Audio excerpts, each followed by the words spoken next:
So for the coming 15 to 20 minutes, we're going to speak about an exciting subject, which is security.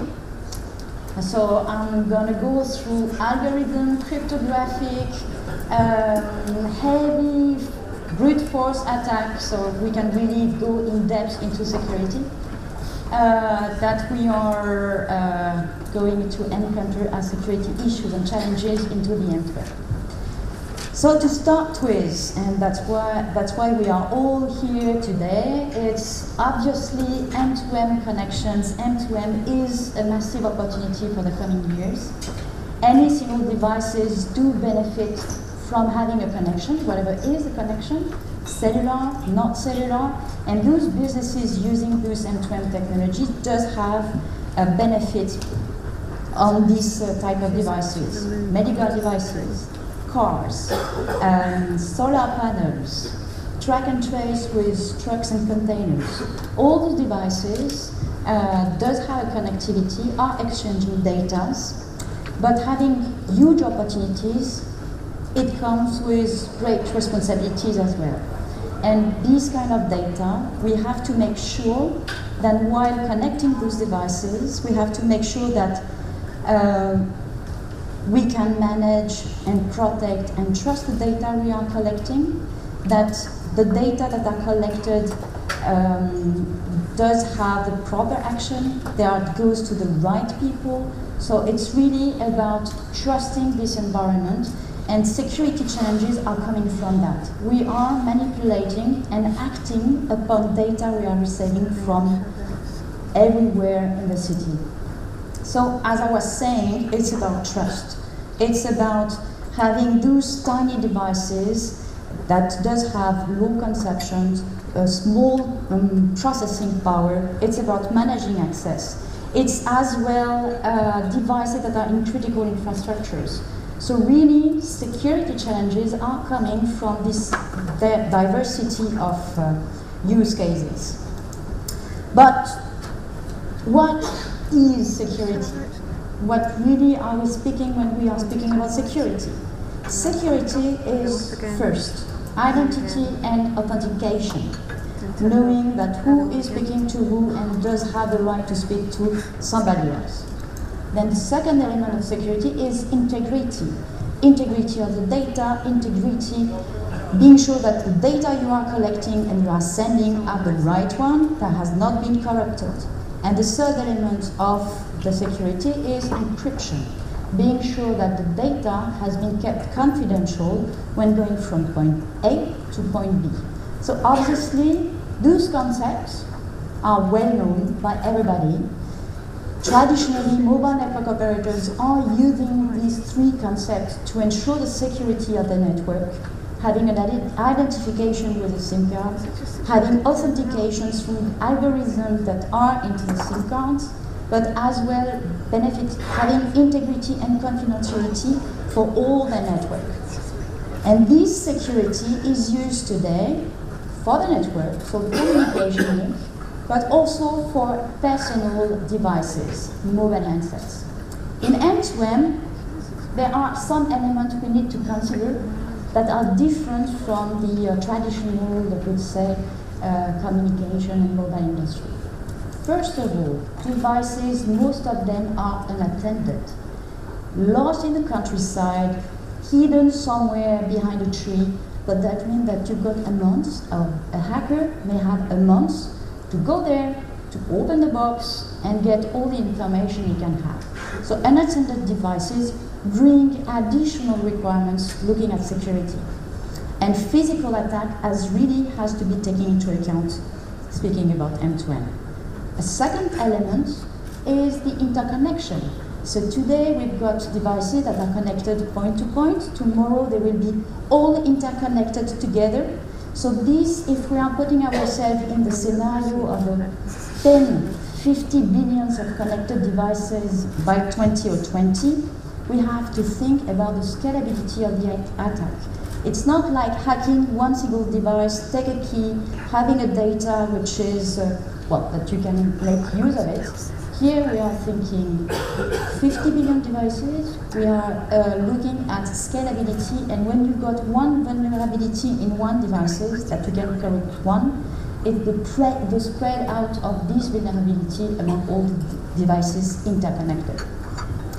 Third element is critical infrastructure. We are not anymore speaking from one mobile device to another, but we are connecting critical infrastructure, country critical infrastructures to the internet, and having access to it obviously need to have integrity, authentication, identification, and encryption in order to protect those critical infrastructure from hackers. But not to frightening everybody, security is a matter of balance, and we are in a market in M2M where cost is absolutely key. Again, scaling a lot of devices that does have, well, you have small and simple devices, I would say, like track and trace, more sophisticated devices like cars. Nevertheless, being connected, it's cost sensitive. It's not the main element of those devices. So cost, we have to take care about not putting a lot of security, extremely complex to implement, to deploy, because we're going to kill the M2M opportunity and the ROI of those connected devices. So to summarize, what are those big challenges and what are the main differences between consumer electronics and M2M industrial devices? It's really a matter of first risk analysis. So the risk analysis is to take your assets, to identify the threats, and then the vulnerabilities to have the specific risks that your infrastructure is encountering. And then it's to find the right balance between the cost, the risks, and the effort to put together to secure what needs to be secured. And obviously, for some of the market we are speaking about, critical infrastructure is one of the examples. Regulation are entering into this environment.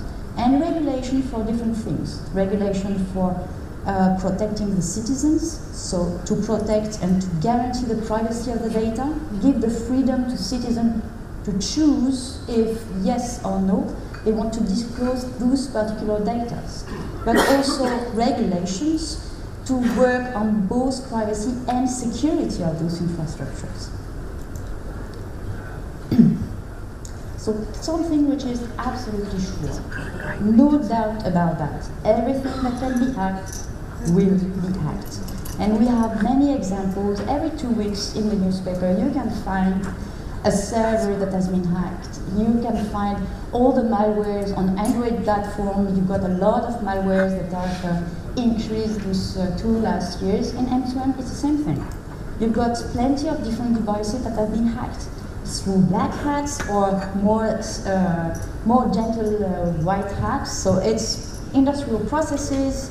It could be as well communication, PLC communication box. It can be as well cars, and cars obviously is really attractive for hackers, whatever is their motivation, either financial, either just for the glory, saying, yes, I did it.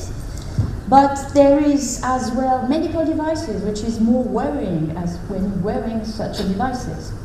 And something that we forgot, we've got plenty of devices in our enterprises that are connected to the internet wirelessly. That's an open door for people that want to enter into your enterprise systems.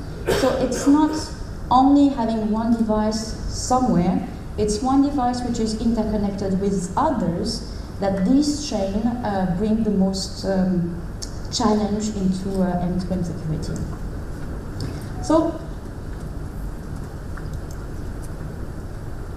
and yes, of course, smart metering, the typical unattended device that can stay in the countryside, sending 2 SMS a month, and you have then a month to open the box and to figuring out how it works, what are the keys, and to have fraud or intrusion into the systems. So rating the risk of your system is really at stake. It's really about figuring out what I have to protect, does it work that I protect it, what are the real risks and the vulnerabilities I'm facing into this infrastructure. So it's really the matrix of likelihood and severity of the risks that you need to assess for the full infrastructure you're running, not only a device and a hardware piece, but the full system. And the key questions that are here to figuring out, yes, no, my system is vulnerable, and I'm risking a severe fraud or severe attack that will damage my business, is what are going to be hacked? Data, system intrusion, data access, how? So what are the attack methods that are going to be used to penetrate into my system and get all what needs to be kept secret? Then it's who are the potential hackers?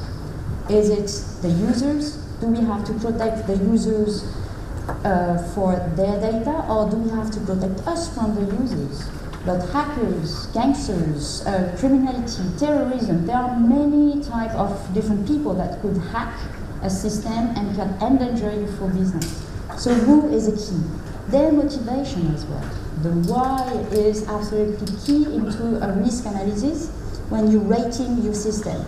And when? The hacking has been done already? Since when? How many months it took to discover that my system has been penetrated? Or when in the future this system could be at risk. So just to give you some insight on recent elements that we have found into the Mandiant 2013 threat reports.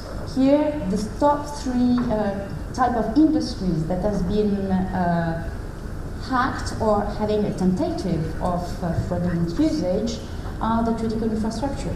It's defense, it's oil, gas, water companies, and finance. So these 3 elements, 80% of the attack has been done for financial reasons. So it's not like people wanted to say, yes, I've done it for the glory. That's really people that want to get money out of those hacks. And when you look then, what are the different methods that they have used to penetrate into those systems? So looking at the 2012 Verizon data breach investigation report, it's diverse type of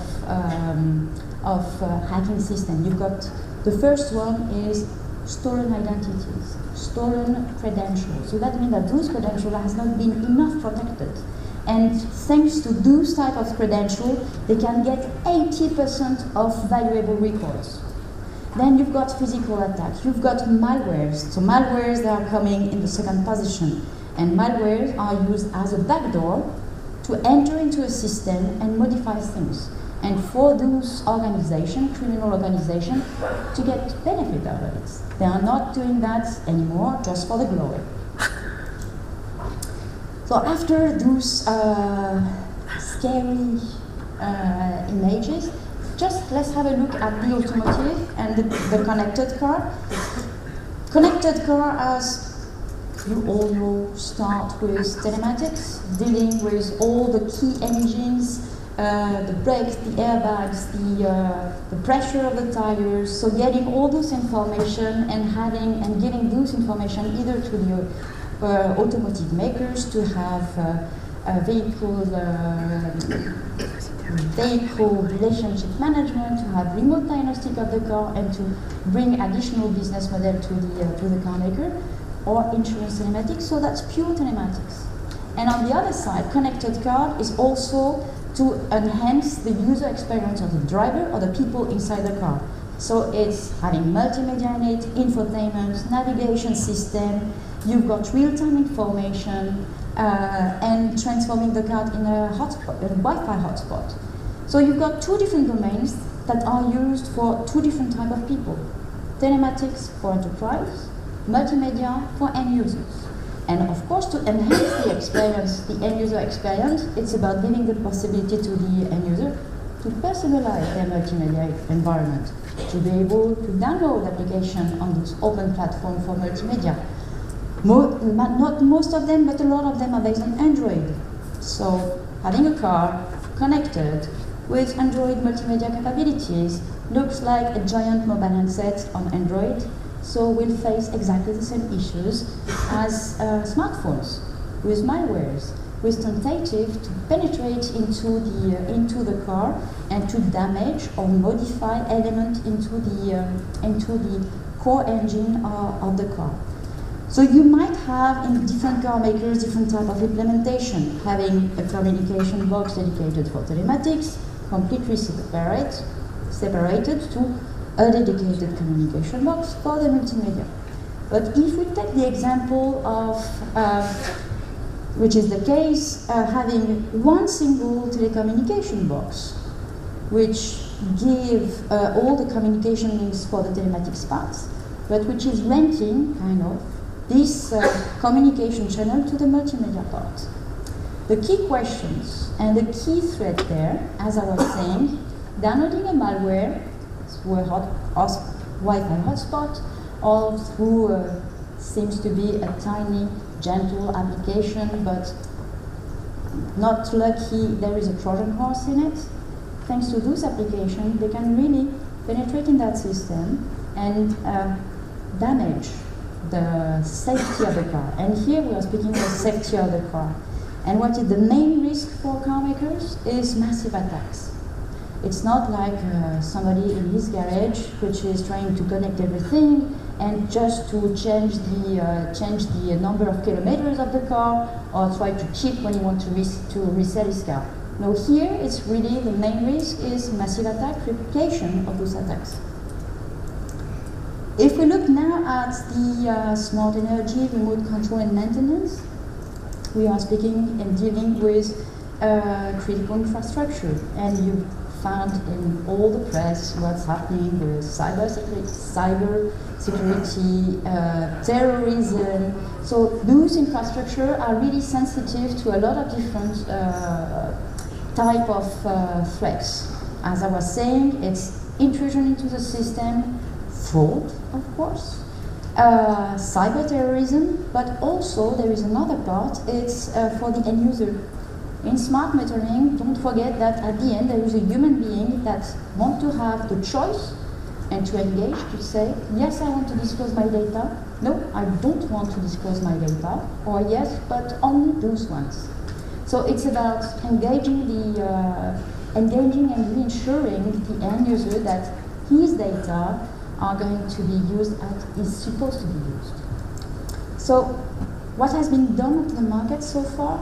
So government regulations, organizations such as the ESMIC, the European Union, have started to work on that things. Standards as well. So Germany has been one of the first ones to impose a dedicated security protection profile for smart metering. But then UK has followed shortly with the Department of Energy and Climate Change with the program of renewing the energy system in UK. In the DECC or DEC specifications, there are clearly security and privacy recommendation, more than recommendation, specifications that need to be implemented. And recently, last week, the Federal Trade Commission in the US have opened a consultation to put everything on the table and to figuring out what are the needs in terms of security, to figuring out if yes or not, US will regulate this kind of element or not. So there is a trend in the AMI because the risk assessment has been done. And critical infrastructure are one of the key elements of our day-to-day life. So to combat, so we have to put, in some cases, security element, security mechanism, but to put security mechanism, we have to step back once, which is how to provision the security element that we need to authenticate, check the identity, guaranteeing the integrity and guaranteeing the confidentiality of the data. So provisioning of credential is really a fundamental prerequisite for any type of form of security. So being able to, when you deploy a device on the field with a server which is speaking to that device, you've got shared secrets. You could be PKI, but most of the time it's shared secrets. You've got credentials that are shared in the two parts. How to provision them? So provisioning in a secure way the credential to ensure the security is really at stake, and that the main things that need to be done. But taking into consideration that devices are not just on the field for 1 year, 2 years, 3 years, but most of the case 5, 10, 15 years. The security countermeasures of today, within 10 years, it's sure they will be out of date. Okay. They will need to evolve with the evolution with the life cycle of the device. So being able to manage remotely the credentials of security and do it in a secure way is as well a must. So there are the credentials to ensure the security, but if we speak about what Angel David Garcia spoke about this morning, about subscription management, is the deployment of M2M device around the world. So having several mobile network operators, one device makers, having one device shipped in US, in Europe, in Asia. For the device maker, it's not the same mobile network operators. So having the capacity to build a device, send it to the US, and at that time, downloading a subscription, a US subscription in that SIM card, sending it in Europe, downloading the European subscription in that card, sending in Asia, and sending the Asian subscription in the card. It's as well something which is easy, which is not easy, which is the deployment of M2M devices. But here we are dealing with the secrets of mobile network operators. Their credential they are using to guarantee the security of the network, the identity of the machine, here it's a machine, but also the integrity of the data that are transmitted. So this kind of, well, it's called subscription management, remote subscription management, embedded SIM or embedded USCC. You will see that in the literature under several names. Nevertheless, it's not fiction, it's real. We have run at the Mobile World Congress proof of concept with the automotive players. So it was 11 mobile network operators, 4 car makers, and 4 companies providing subscription management, out of which Gemalto was present. So credential management and remote and secure remote credential management is part of the overall security when you have to deploy connectivity and device on the field. But just to summarize, what is absolutely key in M2M infrastructure is trust. We need to be sure that the individuals can control their data, that their privacy is guaranteed. We need to be sure and to ensure that the service providers get the right data, so can react and perform the proper actions upon the right data, that the device provider, where the device is hidden in the countryside, does have the insurance that the full integrity of the device remains over the years, and also that the connectivity provider, if it's mobile network operator, PLC providers, does have infrastructure that secure the link between these machines. So trust and mechanism of trust between all players. So it's an end-to-end, it's end-to-end security, or I would say it's spreading security elements across the full value chain rather than putting a lock somewhere, perhaps in a device, having a secure element in the device, but if the rest of the network or if the rest of the infrastructure is weak, the system will be weak. So Thanks for your attention. So Gemalto, in this area, we've got as security experts, we are running consulting, we are running infrastructure testing, we are running as well subscription and secure subscription management. And as member of the SMIC, the GSMA and the SIM Alliance, we are dealing with production profile as well and can help you to evaluate the security of your infrastructure. Thank you.